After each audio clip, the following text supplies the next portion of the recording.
Good afternoon, everyone, and welcome to Live at 4 on this Wednesday, the big change day in the weather department. That's right. Big changes ahead, and today is the Briggs Show. Yeah, it is. We have Lisa Briggs from the Bruce Company. She's going to be showing some unique ways to carve pumpkins. And you're going to go behind the wheel with Harvey Briggs. What are you driving today? We're driving the Ford Expedition. It's something nice and small. It's bigger than this desk. It's like a dumpster on wheels. Yeah, it's a huge SUV, so that's all coming up. But first, here's what's making news on this Wednesday. Hurricane Michael makes landfall with potentially catastrophic winds. Georgia's governor said it's unlike any storm in recent memory. The governor's race is tightening. Jessica Arp will be here with the latest numbers in the Marquette Law School poll. And the market plummets today. We'll find out what caused the dramatic Dow Jones drop of more than 800 points. Don't look at your 401k today. Exactly. Let's take a look outside today. It's raining here on the west side of Madison. It's been kind of another dreary day. Yeah, but the fall colors are trying to come out. Now we need the sun to really appreciate them. The rain leaves, cold arrives, as does Dana, who's in the backyard with a patio umbrella. Oh, it sounds like it's raining hard. Yes, we do have some showers right now, guys. The umbrella was a necessity, running out the door very quickly. But the good news, the rain is moving out of here slowly and steadily. We're just looking kind of at the last few showers still moving through southern Wisconsin. The heavier rainfall is now east of us and starting to move into Michigan. As you can see, we do have that one little solo line sliding right through parts of Dane County, bringing some heavier rainfall currently to western Madison for us. We're going to continue to see showers for a little longer before this rain wraps on up for us. A marginal risk for severe weather to the eastern counties today. Not a huge threat for us. It's been a mostly cloudy and rainy day and a little windy outside as well. As you can hear, looking at our visible cloud track, we haven't had any breaks in the sunshine. Much cooler outside, though. Currently sitting close to 69 in Madison, 72 in Janesville. Yesterday, of course, we were looking at highs close to 80 degrees. And that was part of the reason we had that severe weather threat yesterday afternoon, because it was so warm outside. So our temperatures are going to hold steady, close to 70 for a little longer as that cold front swings on through. And we are going to be much cooler for tomorrow. Afternoon highs will be in the mid-40s, and we'll start the day back in the 30s. We'll take a closer look at that full 10-day forecast in just a quick second. Right now, I want to get our first look at our first alert traffic and how the roads are looking on this lovely day. This is at 90 and 94, right at 12. Things seem to be rolling along quite smoothly. No major delays. We may see some slowdowns because of the rain over the next 20 to 30 minutes or so. But right now, much Dane County looks okay on the Beltline. We're seeing about 12 or 24 miles per hour just west of Fish Hatchery Road, traveling westbound, and then eastbound about 35 or 45 miles per hour traveling up towards Fish Hatchery Road. And then things slow down, of course, a little bit eastbound once you get past John Nolan Drive. Downtown, northbound on 151, cruising along okay. Everything else downtown seems to be going just fine right now as well. From John Nolan to 39 and 90, only take you 4 minutes. A little slower from John Nolan to Verona Road, and then University Avenue to 39 and 90 will take you about 18 minutes at this time. So it is rainy. Do be sure to drive cautiously over the next few minutes or next 20 minutes or so as this rain wraps up. But we are going to have drier air in place over the next few days, guys. All right, very good. Come on inside, Dana. It's Thanks really so much. coming down out there. Not anything like happening down south, though. First of four, Hurricane Michael has made landfall in the Florida Panhandle. The National Hurricane Center says the storm intensified as it got close, packing sustained winds of 155 miles per hour. Hillary Lane has the latest from Panama City Beach, Florida.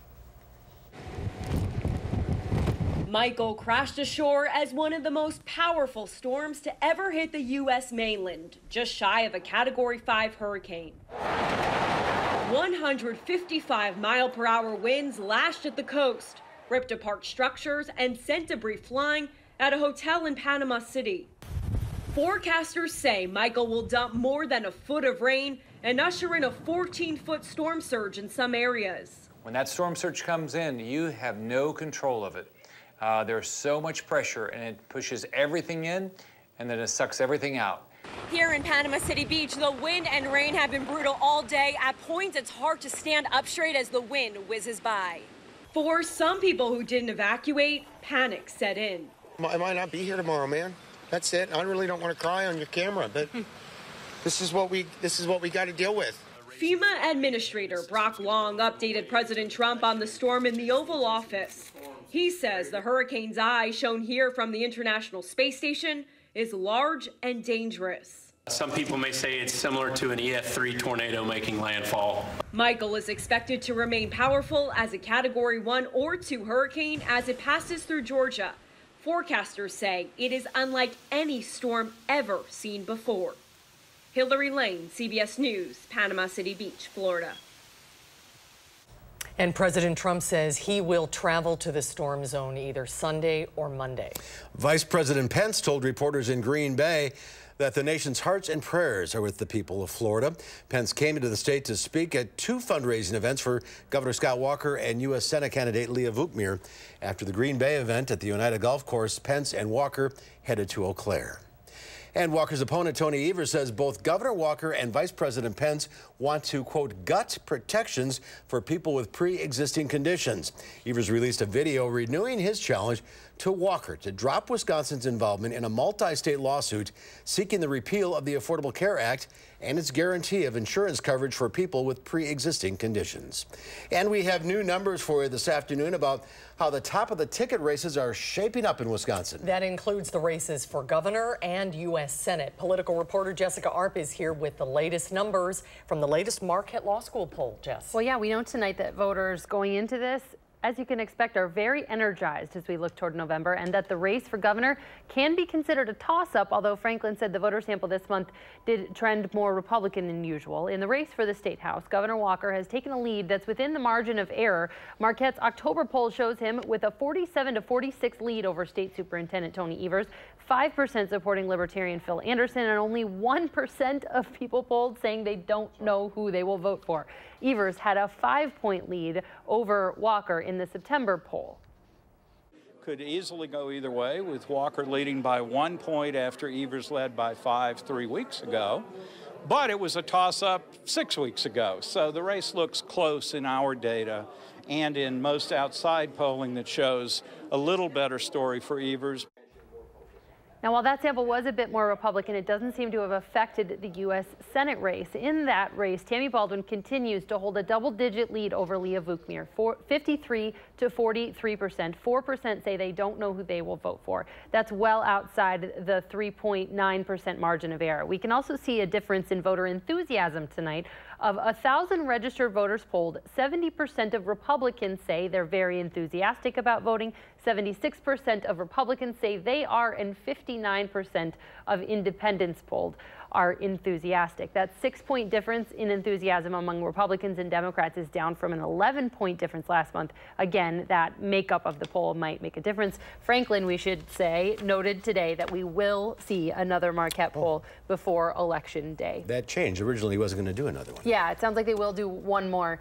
My guess would, given the time frame, would have to be sometime in the last week of October. And that 1% don't know didn't change from last time. It was 1% last time as well. Yeah, it's been a very small amount this entire time. What we've been watching pretty closely is how independents move in this in the sample in each month, and they're actually, this month versus last month was a pretty big swing. Tony Evers is still leading with the independents by about 6 points. Last month, that was a 20-point lead amongst independents.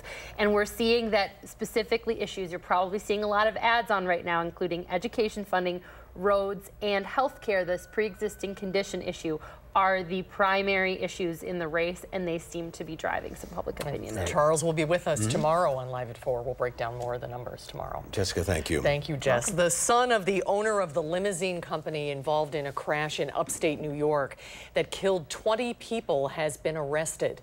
28-year-old Nauman Hussein, the son of the owner of Prestige Limousine, was taken into custody by state police during a traffic stop near Albany. He's being charged with criminally negligent homicide.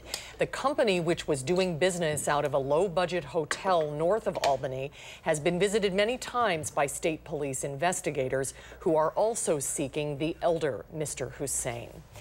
A Badger football player facing sexual assault charges sues the university. Quintez Cephas has been suspended from the team since August while he faces legal issues. Our Eric Franke is in the news center to explain a claim in court by Cephas yesterday. That's right, Mark. Susan, the 20-year-old wide receiver, was charged in August, you'll recall, with second and third-degree sexual assault charges, an alleged incident involving 2 intoxicated women at his Madison apartment back in April. Now, Tuesday, his lawsuit claims the UW violated his constitutional rights during its internal investigation of those charges. The Title IX coordinator, the director of the Office of Compliance, the chancellor are all accused of violating his 5th and 14th Amendment rights, the Civil Rights Act of 1964 and the Americans with Disabilities Act. The UW issued the following statement today, quote, "We have not yet reviewed this lawsuit. However, we are confident that our processes related to these types of investigations comply with federal law." His attorneys, however, say the UW continued with that internal investigation, forcing Cephas to take part, which attorneys say made him, quote, either waive his 5th Amendment right against self-incrimination or decline to participate, which would be leading to the inevitable finding of responsibility and severe sanctions, thus violating, they say, his right to due process. Now, a judge denied an earlier motion to have this case thrown out against Cephas. A jury trial is expected, and he is scheduled in court tomorrow for an arraignment. Mark, Susan? All right, Eric Funke, live in the News Center. Thank you. You're welcome. Still to come tonight at 4. If you're a faithful reader of Madison magazine, you probably turn first to the last page to check out the thoughts of columnist John Roach. Now, his favorite columns are compiled in a new book. While I have your attention, we'll talk with John when Live at 4 continues.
Welcome back. A lawsuit accuses a popular brand of sparkling water of misleading customers by calling its product natural. The suit accuses LaCroix's parent company, National Beverage Corporation, of using non-natural flavors and synthetic compounds. LaCroix promotes its water as a natural, sodium and calorie-free alternative to soda.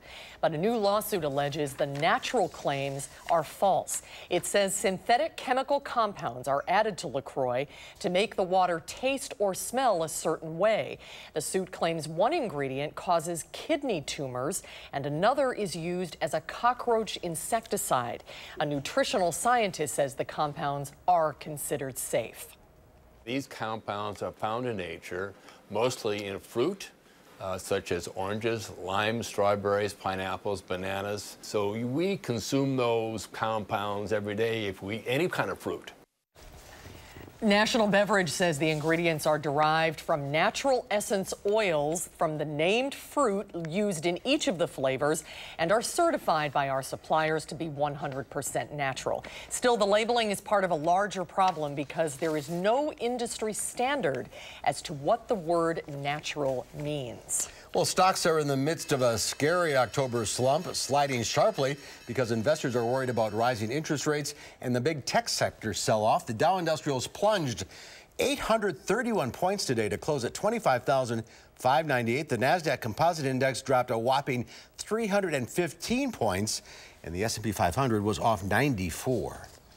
Well, this year marks John Roach's 25th anniversary as a columnist for Madison magazine. John is founder and president of John Roach Projects, a video and film production company based here in Madison. In 2003, a selection of his columns were compiled in a book way out here in the middle. His latest book, right here, great picture of him on the cover, is called While I Have Your Attention, and it highlights some of John's favorite and most memorable columns. That really is a good picture, John. Good to see you. Nice seeing you guys. Thanks for doing this. Congratulations. Thank you. 25 years. That's Yeah, 25 years. I say in the preamble that I don't view myself as a particularly dogged kind of guy, but to stay at it for 25 years feels pretty good. Yeah.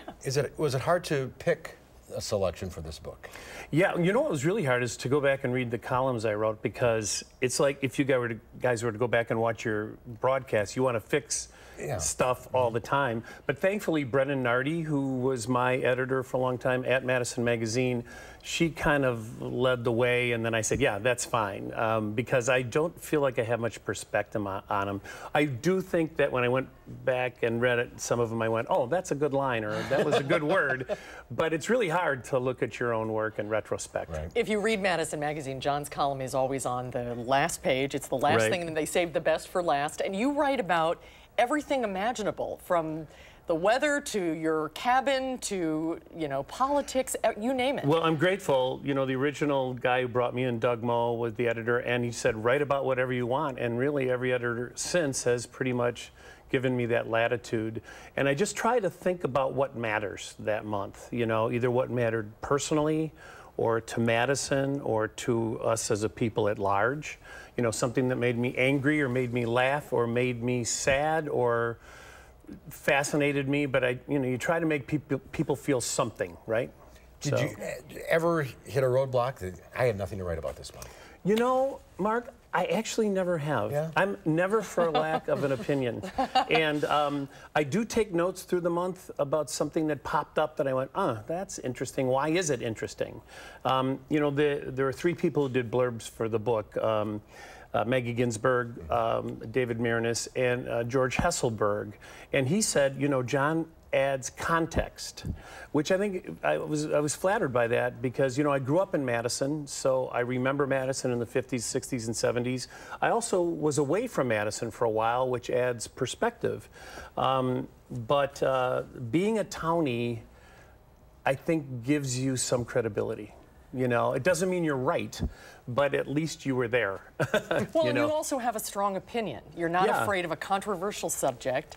You know, you're in the mix. Well, Susan, you know, my media years, I worked in television in Chicago. You know, Mike Royko owned that town then, and he wasn't afraid to make waves. Nor was Oprah, nor was Phil Donahue. These were people I was across the hall from. And so I learned from that to, you know, swing away a little bit. Mm-hmm.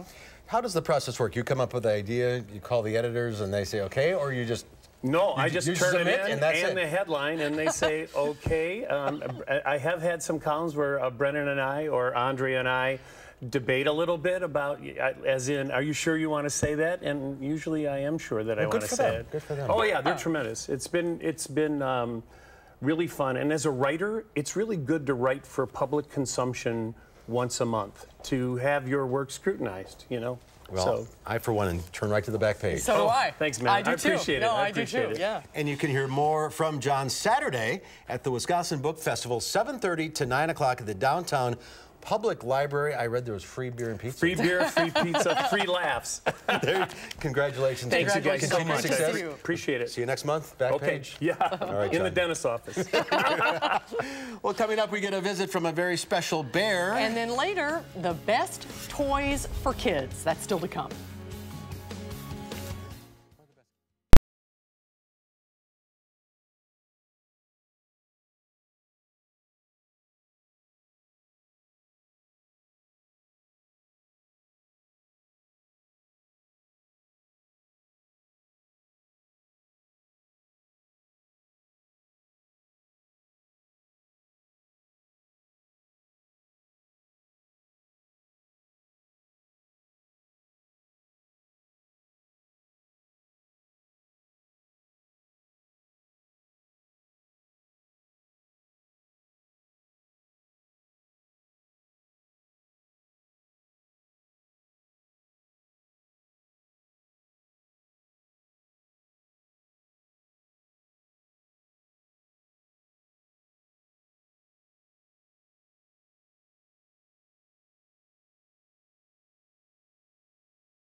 Take a look at this. Suspended more than 1,000 feet above downtown Toronto, 6 Canadians took the oath of citizenship from the edge of one of the world's tallest structures. Canada's immigration minister administered the oath to the new citizens, hailing from 6 different countries, as they were held in cables off a 116-story high platform known as the Edgewalk on the side of the landmark CN Tower. The new citizens wanted their oath to be memorable.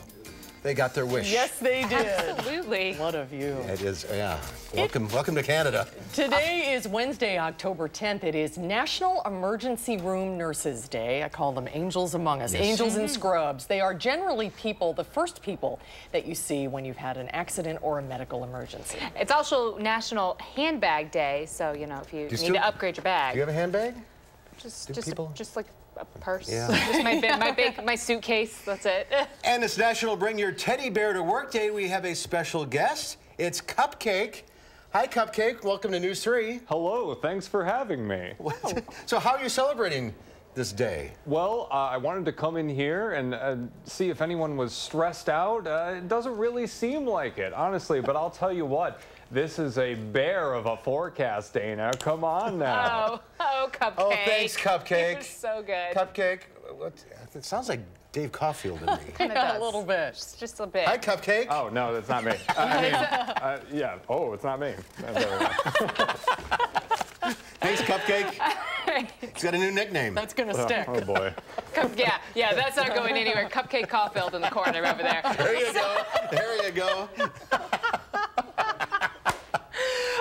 He's right, though. We did have a bear of a forecast over the last few days. Right now, we're still talking about rain outside. We are slowly clearing up and rapidly cooling down. We'll take a full look at your forecast after the break.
So we've certainly had our fair share of rain over the last few days. Looking down towards the Gulf right now, Hurricane Michael making landfall earlier this afternoon, already moving into the edge of Georgia there. The center of that eye wall is still a very, very strong, powerful Category 3 hurricane.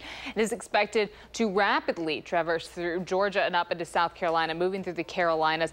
By Thursday evening, the center of the storm pulling out to sea, not before soaking the Carolinas, Georgia, and the Panhandle of Florida. The storm surge there.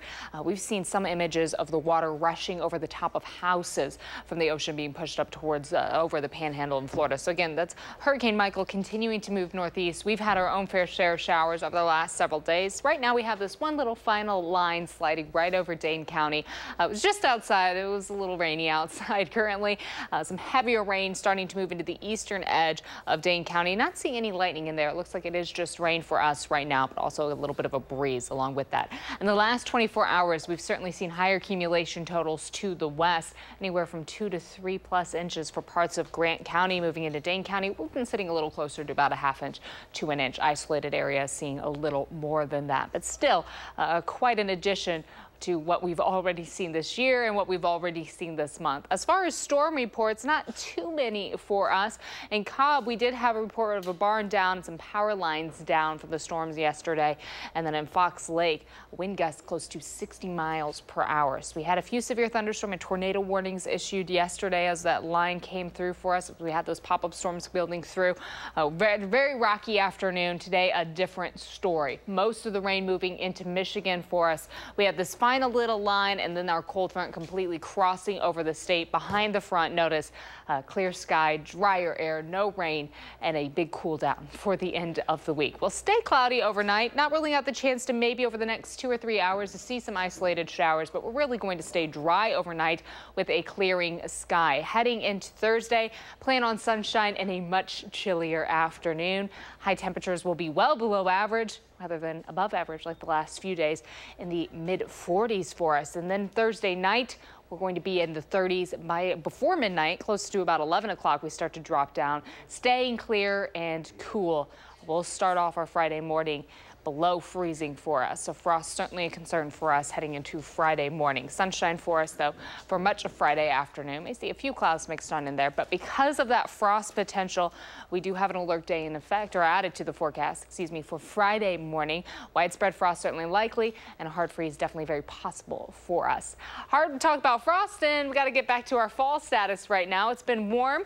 Well, fall colors, of course, still changing beautifully across Dane County right now. Further north, though, in peak season, peak fall colors right now to the northern edge of the state. We're going to wait a week or two more, and then we're really going to see peak coloring here. And then everything just falls to the ground, and we're going to be a little gray for a little while. We have showers right now downtown. Our sky cam a little cloudy. 72 the high for today, definitely above average for us. Overnight, though, we're going to drop close to 40, and we won't be above average for quite some time. Afternoon highs tomorrow, 46 degrees. Cloudy in the morning and then partly sunny and a little breezy in the afternoon with that nice clearing sky.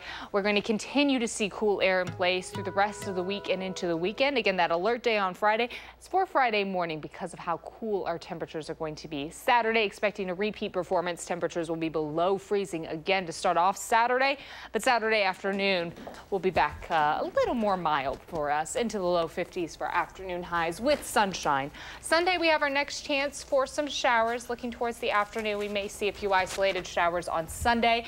And then next week includes quite a bit of sunshine, a little more mellow forecast heading into the weekend and next week. Big change temperature-wise. October.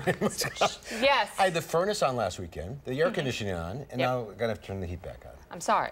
You gotta adapt. Gonna wear out the switch. I know.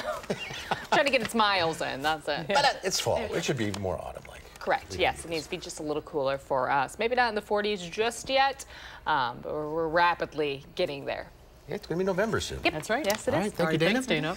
Good Housekeeping is out with its annual Best Toy Awards for 2018. They bring in 100 kids to their toy lab to narrow down the finalists. That must be a fun job. Yeah, what a great job that is. Before the kids get their hands on the toys, real engineers make sure they meet safety standards, and they do a drop test to be certain that they won't shatter into small hazardous pieces. Nearly a third of the hottest toys of the year are animal related, including a puppy that does tricks, interactive plush pets, and mystery fur balls that kids can wash and bring into life. It's no Cupcake Caulfield. Pretty neat. Very cute. All right, are you tired of the same old jack-o'-lanterns year after year? Lisa Briggs from the Bruce Company is standing by with some twists on your pumpkin carving. That's when Live at 4 continues.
Swipe bear cam. Sit by Bill.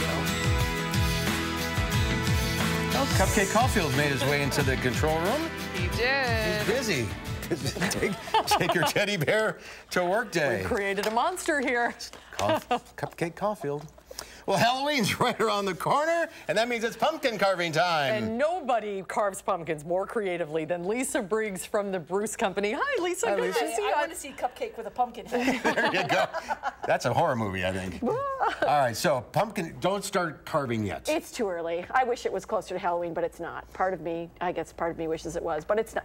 So take notes. Yeah, so take notes. So these are Susan's favorite. So this is just a fun way to look at little sugar pumpkins. Camera two, there See, you you go. use the stem as the nose. Yes. And you can make all kinds of like crazy little faces. They can be mean, they can be happy, they can be bashful. But it's just eyes and a mouth, so it's pretty easy. And I do teeth and... But then where do you put the candle? Well, on this one I carved out the back, so then all this needs is a tea light. So you just set the tea light in there, and then, I put them in trees or bushes. You can put them on rocks. So they're small, so they can go in all kinds of crazy places. And the key to this, I think, are the tools, right? Yes. As in anything. Yes, and I know that they sell pumpkin carving tool kits with a little saws, and I just draw freehand.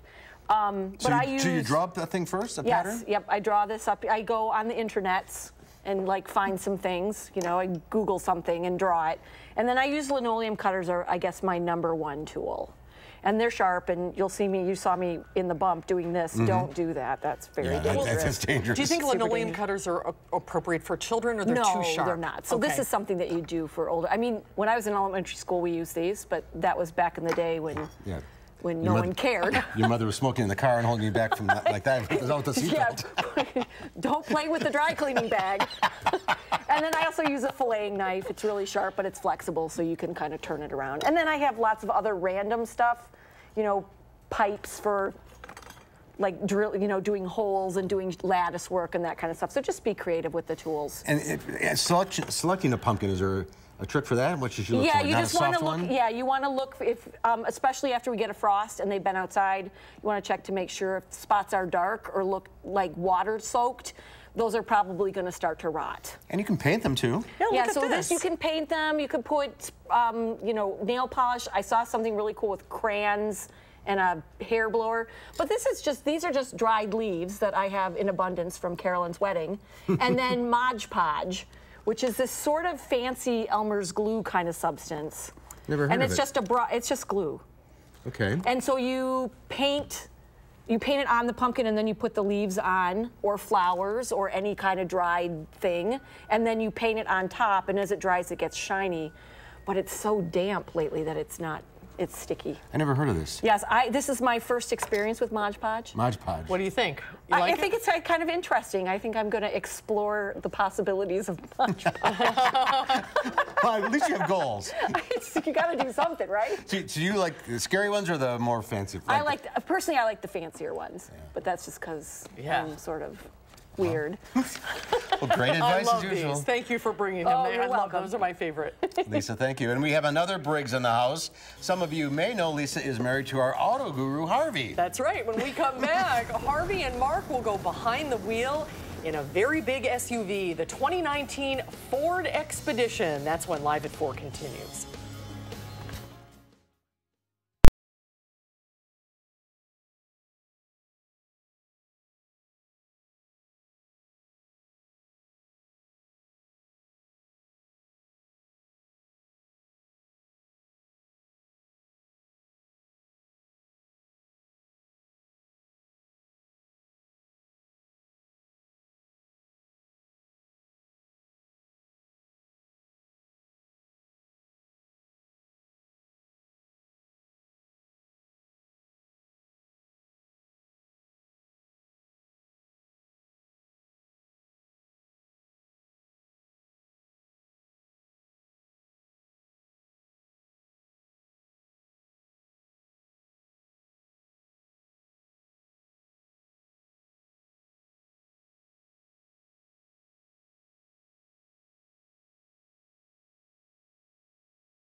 A little rain for us this afternoon, but the good news, it's not causing any major delays on the roads right now. Looking at 90 right at 12. Things seem to be rolling along fairly smoothly. Of course, the Beltline a little slower, a little more delayed for us right now. If you are traveling on the Beltline westbound, 16 miles per hour, and then eastbound, we've got 28 a little closer to John Nolan Drive, and then 45 miles per hour. So we speed up a little bit, slow back down, speed up a little bit. That's all on the eastbound side. Looking at the Beltline, also over towards Gammon Road, taking the southbound exit there. There's a crash right on the exit. It's got part of the shoulder blocked off right now, so we're seeing a little bit of a delay on folks trying to get onto Gammon Road with that exit. Anywhere from Jadesville to the Beltline will take you about 28 minutes. Sauk City to Middleton take you about 17 minutes and then 19 minutes to get from Sun Prairie to downtown. A lot of green, so things are looking pretty good for us on the roads right now. All right, Dana, thank you. Thanks, Dana. It is called Concept for the Millennium. Buzzing around a factory near Manila, this electrical aerial vehicle is taking flight. In the pilot seat is Kix Mendiola, a professional hip-hop dancer and self-taught drone maker. Sure. The 16-rotoried aircraft carries just one passenger, flies on its electric batteries for about 15 minutes. He's hoping to mass-produce the passenger drone one day. Oh, that's pretty cool. Isn't that cool? Yeah. An expedition is defined as an excursion, a journey, or a voyage made for some specific purpose. And that pretty much describes the Ford Expedition, a true full-size SUV. Emphasis on full size. Let's check it out as we go behind the wheel with Harvey Briggs. There's a lot of car here. It is big. Oh, here we are. There it is. Yeah. No. Size of this thing. This thing is the 2019 Ford Expedition. Big is the operative word. Well, this is quite a ride here. Quite a big ride. Hello over there. Hello in the back.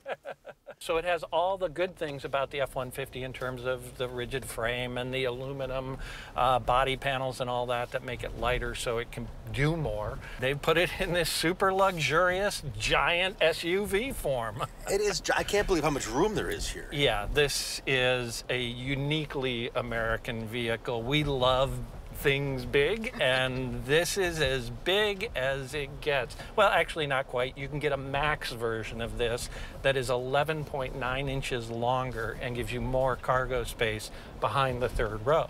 Ah, yes, the third row, the bane of Harvey's existence.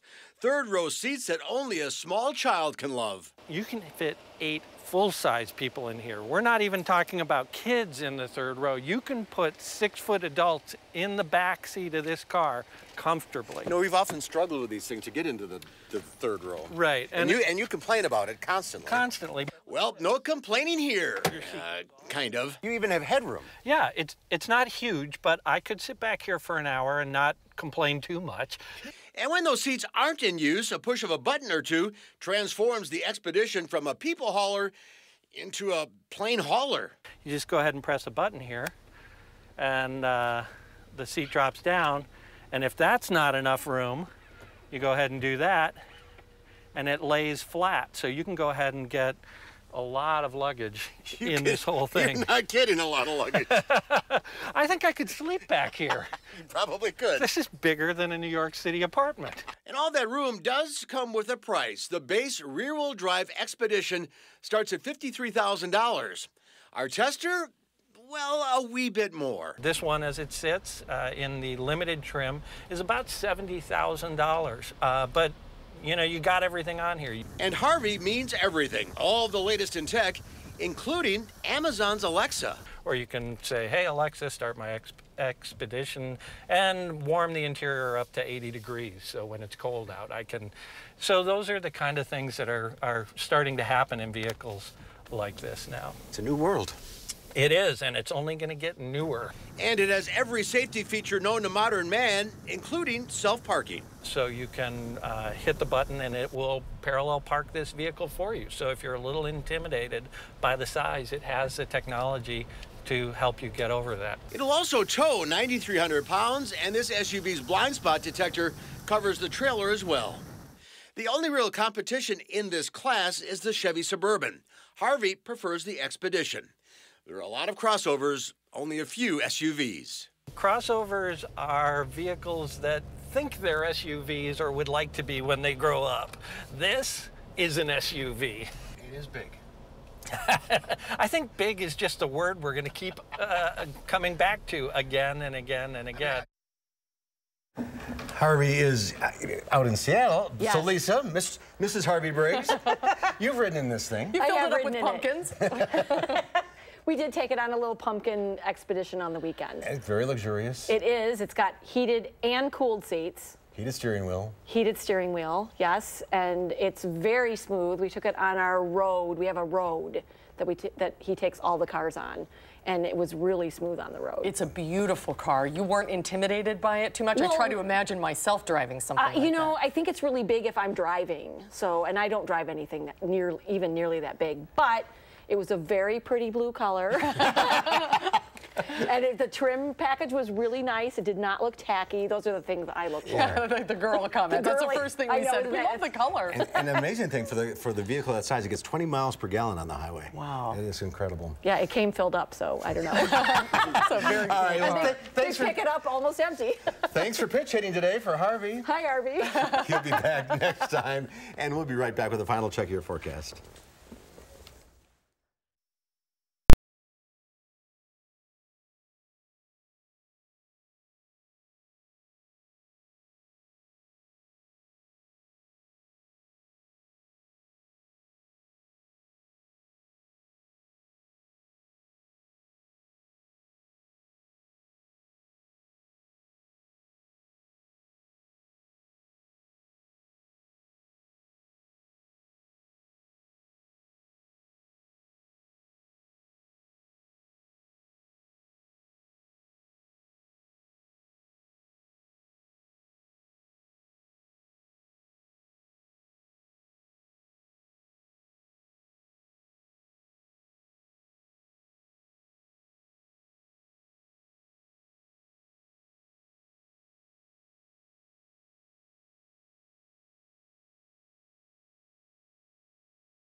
Dana's back. A little rain around here, but nothing like Florida. Nothing like Florida right now. Of course, Hurricane Michael making landfall earlier this afternoon. Here's a live look for you. You can see the winds, the strong hurricane force winds. They're dealing with heavy rainfall at PCB, Panama City Beach right now. Also, of course, the storm surge being rushed up into the panhandle. That's a completely separate issue. When the ocean water can be shoved several feet onshore, there are several videos going around on Twitter and Facebook right now that include houses almost completely submerged emerged strictly from the ocean water along the beach, not even talking about the rainfall on top of that. For us back here at home, we are slowly wrapping up our showers. There's still just a little bit of rainfall on the eastern side of Dane County. We are going to be chilly and cool and almost brisk. Yes, yes. All of the above for the end of the week and into the weekend, but we'll actually get a little more sunshine as well. So that's the good news. We're not talking about showers for your Thursday or your Friday or even into the most of the weekend. We need to dry out. Yes, yes. We need a few sunny days. Would be very helpful for us. All right, Dana. Thank you. Thanks, Dana. Tomorrow here on Live at 4, we'll find out what's happening in the 608 this weekend. And Charles Franklin will be here to analyze the results of his latest Marquette Law School poll in the race for governor. That's coming up tomorrow on Live at 4.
In today's Final Touch, an Oregon man is a one-man pumpkin-growing dynasty. It's time for the annual World Championship Pumpkin Weigh-Off in Half Moon Bay, California.